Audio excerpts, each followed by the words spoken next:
So the analogy that comes to mind for me when I think about productivity is an analogy that I've heard, I don't know, hundreds of times in my life, probably in different contexts. I have no idea where it originated, but it's the analogy that you're probably familiar with too of, I think I heard it told as a professor teaching a college class, and he says, he pulls out an empty jar and says, what's the best way to fill this jar?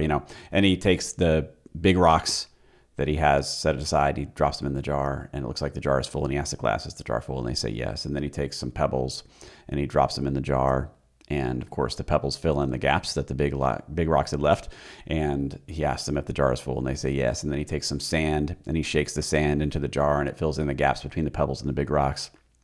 And he asks them if the jar is full, and they say yes. And then he takes water and he pours the water in over top of it. And of course, water does go into the jar, quite a bit of it, fills all the air gaps between the sand, the pebble, the rocks.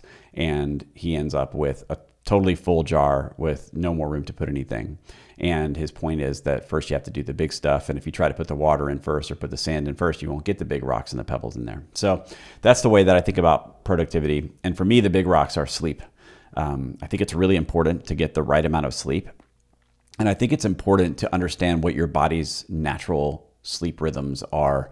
I think this is called circadian rhythm. I don't know the science on it. I just know that for me, it was important a long time ago to figure out, when does my body want to sleep and how much sleep do I need? And what I found was I actually ran sort of a natural experiment. I was laid off from a job and had no real schedule. And I said, well, I might as well take this opportunity to see when my body wants to sleep. So I'm going to stay up until I'm tired. I'm going to go to sleep, and I'm going to wake up when I'm ready to wake up. I'm not going to use alarms. I'm not going to have a schedule. I'm just going to go to sleep when I'm tired. I'm going to wake up when I'm done sleeping.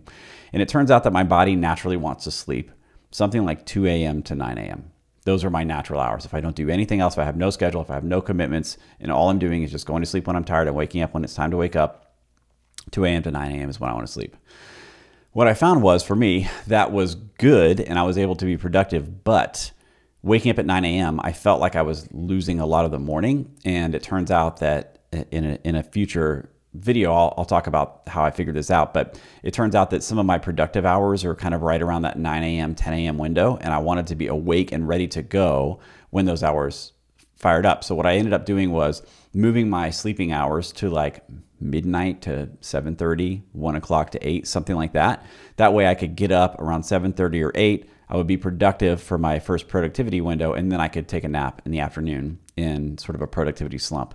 And again, that may not make a lot of sense to you yet, but I'll talk about what I mean by productivity slump and peak productive hours and things like that later. But the idea is that the first thing you have to do is figure out, when does your body want to sleep? And the emphasis there really should be on the word your. When does your body want to sleep? Everybody's different. Some people need 6 hours a night and they're good. Some people need 10 or 11 hours a night and that's what they need. But everybody's different. So the first thing that I think you should do is try to figure out when your body wants to sleep and how much sleep you need. Just the raw number of hours per day that your body needs. Everybody's going to be different.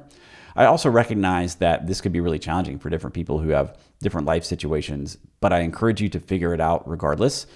If you are married or you have a partner, or if you have other responsibilities, see if you can find some flexibility with those people in your life or those responsibilities to try a temporary experiment over a few weeks or a month to figure out when your body wants to sleep, so that you know exactly when your body wants to sleep and how much you need, so that you can make sure that you have the energy to be productive other times. If you're not sleeping well, you're not going to have the energy to be productive, and it doesn't matter how hard you try to be productive. You're not going to be able to do it, at least not sustainably long term, and that's what I'm focused on here. So the big rocks in the jar, figure out when and how long your body wants to sleep.